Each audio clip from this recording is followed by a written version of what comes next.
Before we begin, a note from our sponsor. I'm Richard Jacobs, Executive Director of the nonprofit Finding Genius Foundation and host of the Finding Genius podcast. In late 2016, I was rear-ended at 65 miles an hour by a truck on the highway, which sent me off-road into a ditch. The impact of the collision gave me a concussion and other injuries. At the hospital, a CT scan showed that I had thyroid nodules, which turned out to be cancer. It was then, when I had a biopsy of my neck, that I realized even if I was a millionaire, I wouldn't want a second or a third biopsy due to the pain and the invasiveness of it. And appointments at that time for thyroid experts were 3 to 6 months out, and I was worried about dying now, even if that was irrational. So because of this, I've decided to raise money to conduct a literature review on steroids, on the causes of anxiety and depression, a condition that affects well over 50 million people in the United States and hundreds of millions worldwide. Our goal is to create a codex, a guide that reveals all possible treatments for anxiety and depression for people that live with the condition, or for loved ones that have it, as my wife and my son do. To find out more about our fundraiser, visit findinggeniusfoundation.org and click on current initiatives. And now, to our guest. It's one thing to listen to doom and gloom about food and fertilizer shortages, skyrocketing prices, the cost of living, or your job being outsourced overseas or eliminated due to automation. It's quite another thing to hear practical, immediately actionable advice from experts who can help you reduce the fear, anxiety, and burden of these problems. Tune in now to the Surviving Hard Times podcast from the Finding Genius Foundation with Richard Jacobs.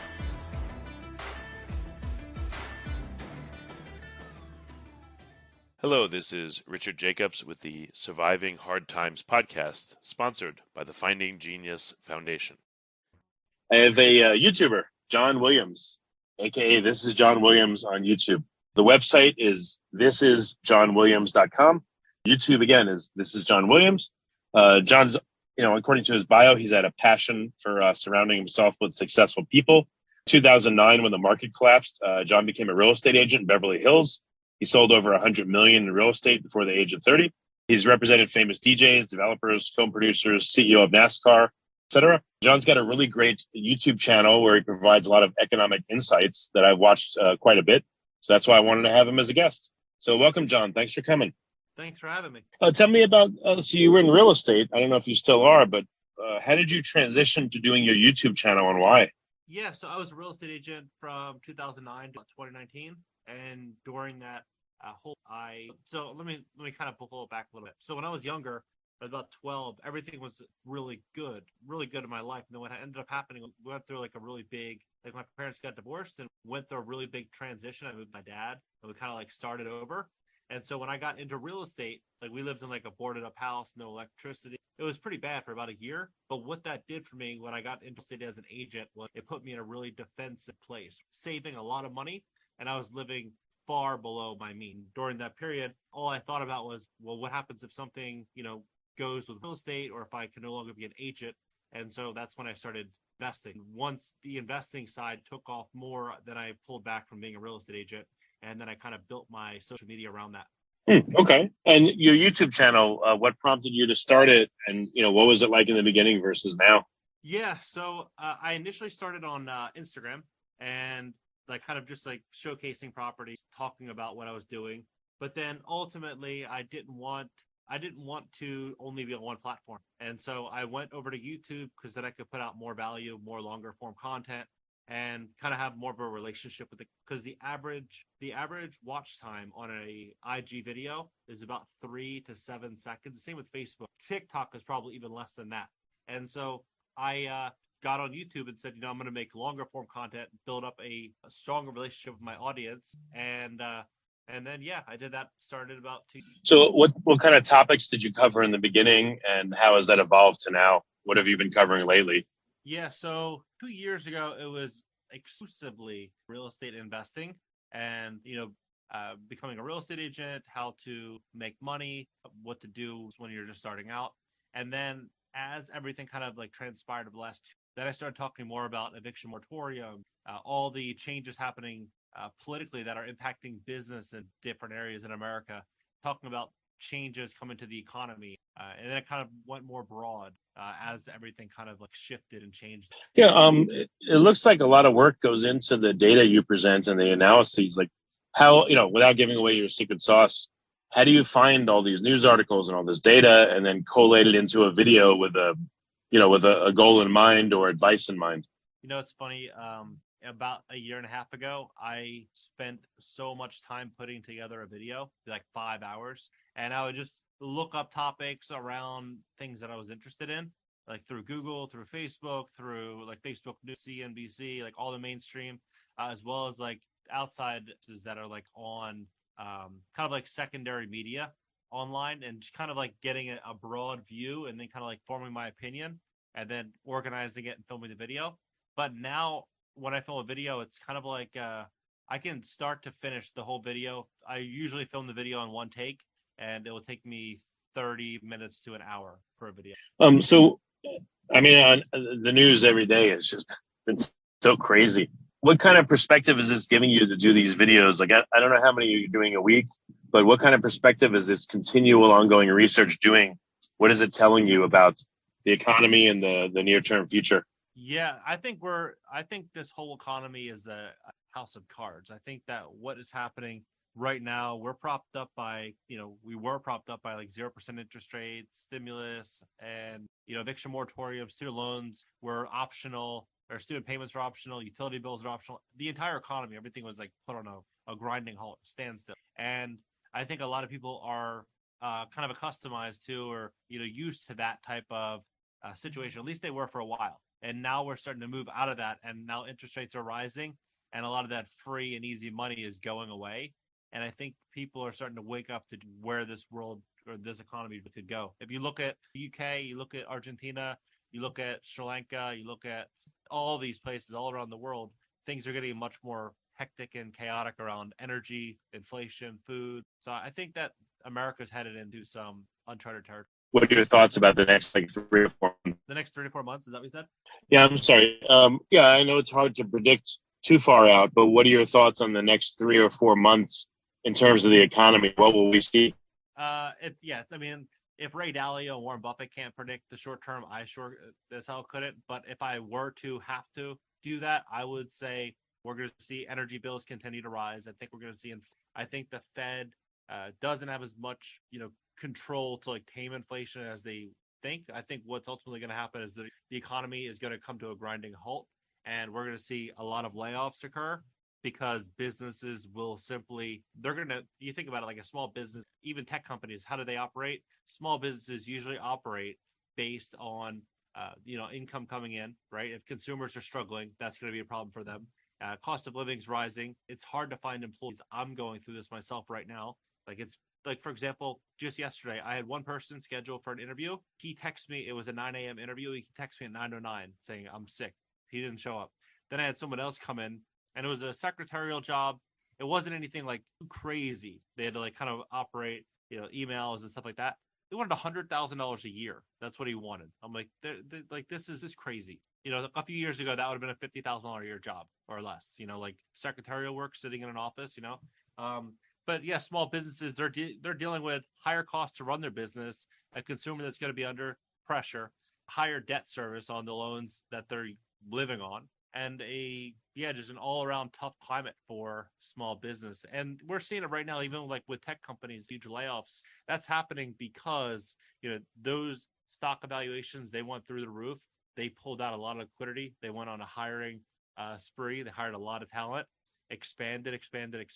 Now tech stocks are getting punished, and what I think is ultimately going to happen from there is they know the economy is going to go through a really big problem, and I think they're getting their cash reserves and positioning themselves well for that. They know ad spend across like Facebook, Google, these platforms are going to probably diminish greatly over the next couple of years. Well, when you say diminish greatly, you mean there's going to be a lot less advertisers. Do you think the cost to advertise will go down because of a drop in demand, or what do you think? I think the cost in advertising is probably going to stay or go higher, because people are going to, there's not going to be another way to get in front of the consumer. But I think that a lot of these a lot of these companies, Target, Walgreens, Amazon, a lot of these online businesses are going to be fighting to get in front of a customer. And it's going to be he or she who can pay the most will win. And the big corporations are going to say, I'm buying that value of the customer not based on today's product that they're going to buy or sell, but based on the lifetime value of that customer. And a lot of small businesses aren't going to be able to do that. Oh, so you think the advertisers on social media will turn towards more large advertisers that can still afford it, and the little guys will go away? Yeah. Okay. What about in terms of retail, e-commerce, shopping? I guess we'll see some demand destruction there. But what is that going to look like for these, these, again, small versus large retailers? Yeah, so if I was a betting man, I would bet that over the next five years, we're going to see a lot of brick and mortar retail get repurposed into storage units, into like different uses. We're going to see malls kind of get transformed and repurposed even for like housing. We're going to see offices get repurposed into housing. We're already hearing a lot about that, like with offices getting repurposed. But yeah, we're going to see all that happen because that I also think e-commerce is going to start to like a lot of these like pop-ups. Like there's like ghost kitchens, that's going to be a thing, but I think there's going to be a lot of pop-ups for e-coms in a lot of these small mom and pop strip centers where they can pull product in and out like daily, extract more value from those units. But I think there's going to be like a lot of small little pop-up e-com venues that are going to be parked inside of these strip centers. They might even share locations. Like you might be able to rent a location if you're a business and park in a day, 2 days, 3 days. Yeah, I guess like a real small example is there's a coffee shop near me that half of it's a bicycle shop, half of it's a coffee shop. They share the same open air space, and I guess it works for them, Oh, that works perfectly for them. Anyone getting a coffee is going to walk around and look at the bikes. And then, it's all a numbers game. Some of them will probably buy. People then they're getting their tire changed out or, getting a new chain on the bike or getting new wheels or whatever. They're probably going to have to wait 5-10 minutes. Why not grab a ice vanilla latte while you're waiting? Right. What do you think is going to happen with consumers? I guess their money is going to be squeezed, and they're going to, between food and energy costs and housing, that would suck up a lot more of their income. So, what do you see as happening with consumer behavior over the next year or so? Yeah. My honest answer, and sometimes like people will say, "Oh, John, you're being doom and gloom," but it's not that.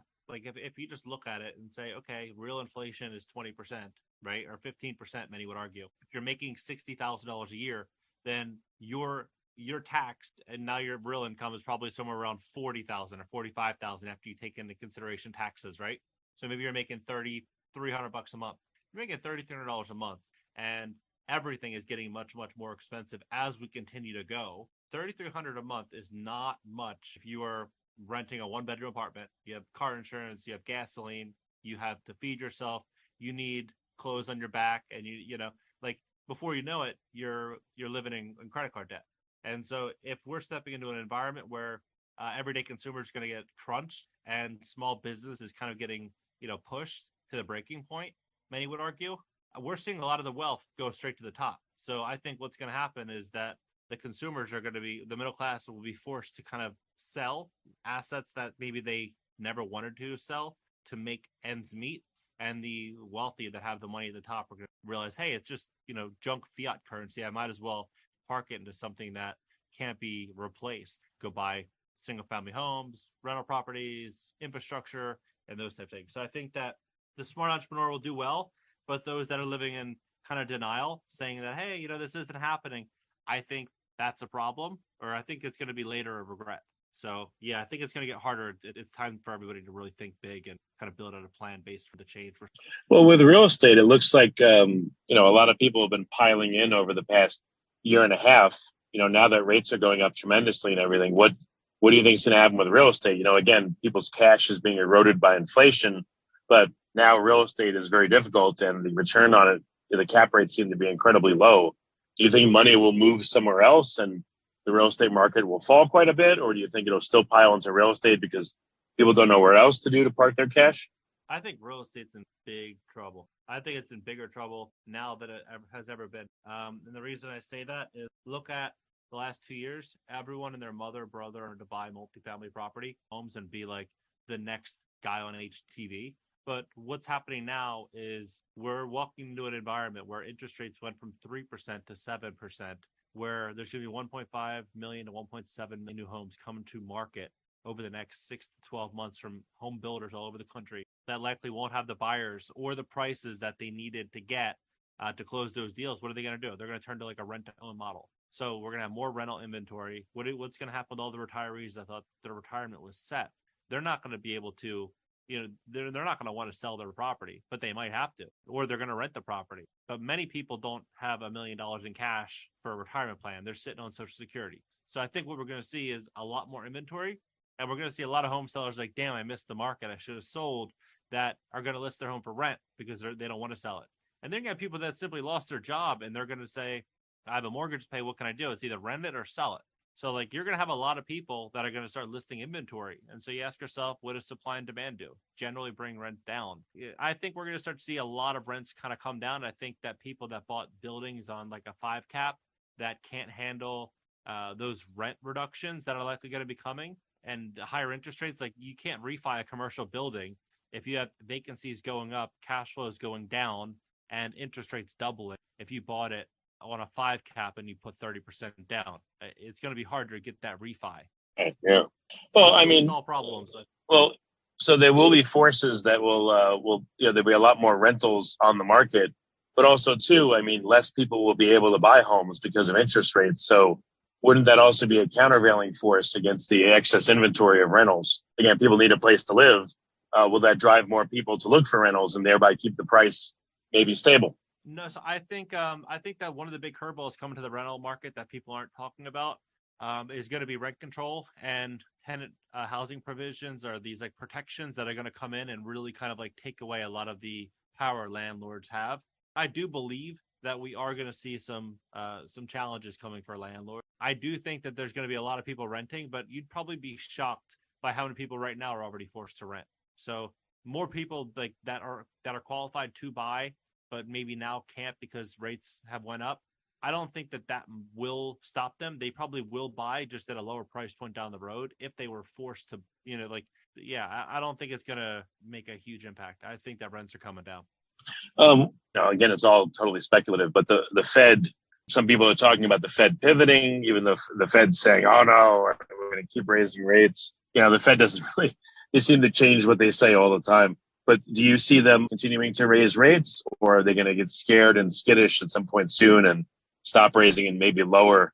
Yeah, I don't know. Like if you look at Europe, they kind of did a U-turn. I think that what could happen is that they do move into like a QE type of environment, maybe sometime next year.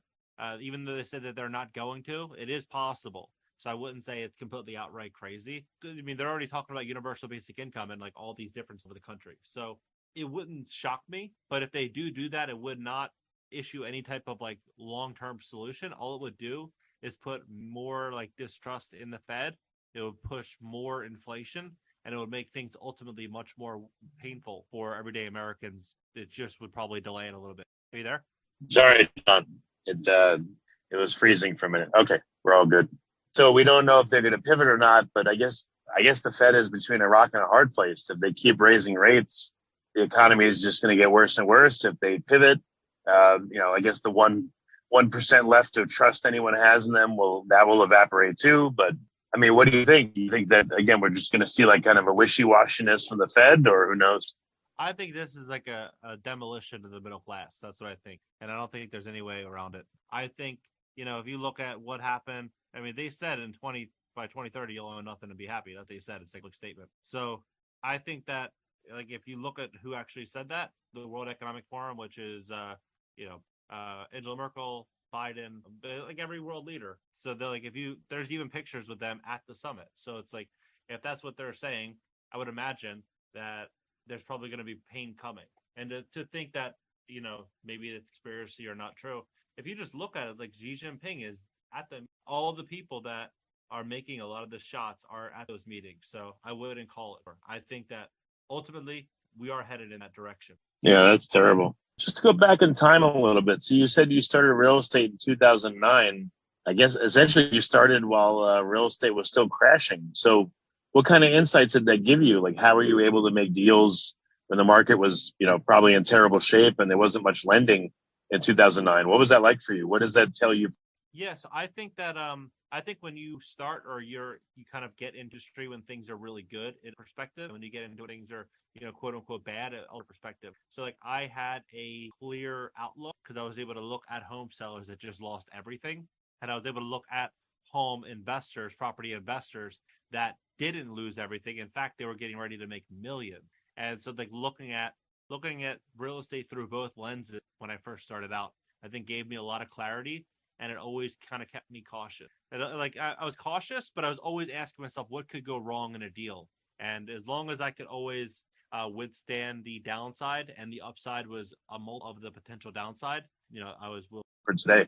Well, what advice would you have for people that, let's say, someone's a small time landlord, they have 2, 3, 4 properties, or maybe they have more.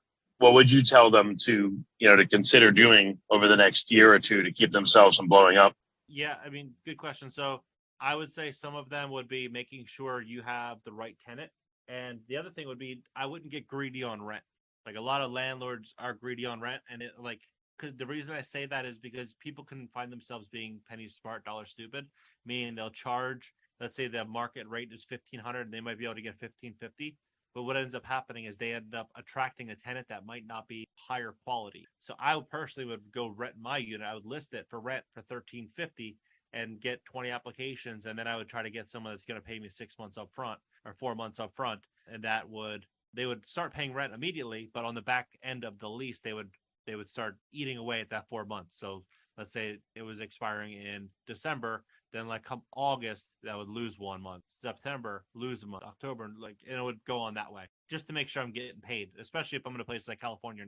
Yeah, well, if, I would. Well, actually, where do you think rent control, price fixing, and all that will occur first? That seems to be a common and terrible remedy that governments institute when things are troublesome. Do you think that's likely, and if so, where? That's coming all over America. I know it sounds crazy. People might not want to hear that, but if you look in Tampa came out and they're pushing a very small level of rent control, not big, nothing like California, but they are starting to open up a dialogue about rent control. In Miami, they're moving into a housing emergency. They have. Colorado, I think, has rent control now. Certain parts of Colorado. Texas, they were talking about something in like a small area.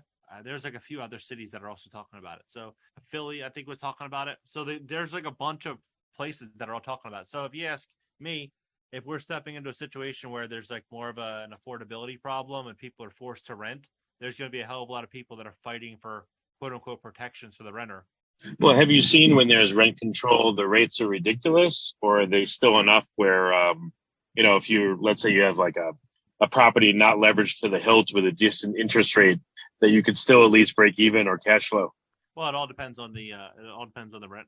Like for example, in LA, you can have tenants that are paying $800 a month, $1,000 a month, that have been there for 20 years that you're not able to. So you would just basically be stuck with that tenant. And those tenants have access to public counsel, BASTA, like these tenant advocacy networks that will represent the tenant for free, where the landlord would actually have to come out of pocket. So it's like the different. Like you really have to know what you're doing with us in a place like California. Like you really especially now.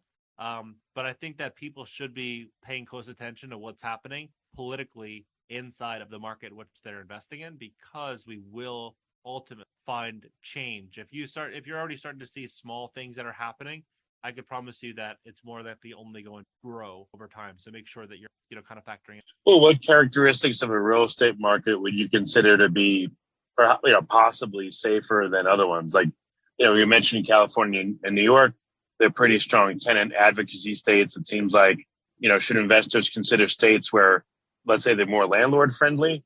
Or do you think all this is going to kind of equalize and go towards, helping tenants more? Oh yeah, over the next 10 years, it's all going to go tenant. Like we're already seeing it. Like they're talking about universal basic income. They're talking about, like the stimulus environment, all that. Like that is becoming more normalized. If you just simply do like a Google search and type in universal basic income, you'll see all of these pop-ups. I just did a video today. I posted it, or I did it yesterday. I posted it today, talking about universal basic income, and it's coming to places like Florida and Texas. So I do think in the short term, Florida and Texas will remain like very pro landlord.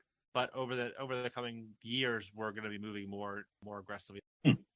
So do you think real estate's going to be, again, it's not going to do well? Is this going to be for many, many years? Or how long do you think it might be until real estate maybe rebounds or comes back into vogue? I think real estate's going to be stepping out of that euphoria, and it's going to come back to like a better place for an investor to get in. The last couple of years are just like mania where people had to get in. So I think real estate is an incredible investment. I just think that you have to be very smart with the amount of debt you take on a property. You have to understand the risk associated politically in that environment, and you have to make sure that you're positioning yourself well in every. Okay. And then, for people listening that are concerned and they want to do something to help bolster their income or at least ride out the coming storms, any suggestions for them on what they could do or look at, or, how can they act in such a way as to help themselves going forward? Yes, I think one really smart thing to do, like let's say for you are a roofer or a plumber, or you have like a job in which, is like a traditional job in America that, maybe didn't need social media a couple years ago. It was like word of mouth, local community jobs, like the traditional American jobs. I think that a smart thing to do now to position yourself would be to write out a list of, like, let's say 50 or 100 topics that every single customer that hires you ask. So like all the questions that they're wondering, you can do a video and put it on YouTube and talk about, oh, this, that, and you go through the entire question, helping them find a solution, even helping them save money on it. Like you go through that and you do have 100 videos. What's going to happen is you're going to have people all over the country typing in a search on YouTube. You're going to start to like pretty much grow authority through that.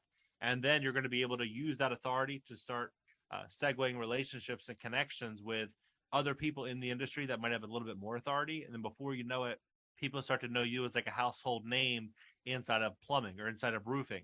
I mean, you literally can film these videos with your cell phone. All my videos to this day are still filmed on my cell phone and like a $20 phone that I got from Amazon. So you literally film those videos. Maybe you do like one a day, or every 2 days you release a video. And then what's going to ultimately happen is you might have people that want to buy a course from you. You might have people that you might be able to even start your own referral network where you're referring leads for people that need plumbing jobs all throughout the country and getting a small 5, 8, 10% fee.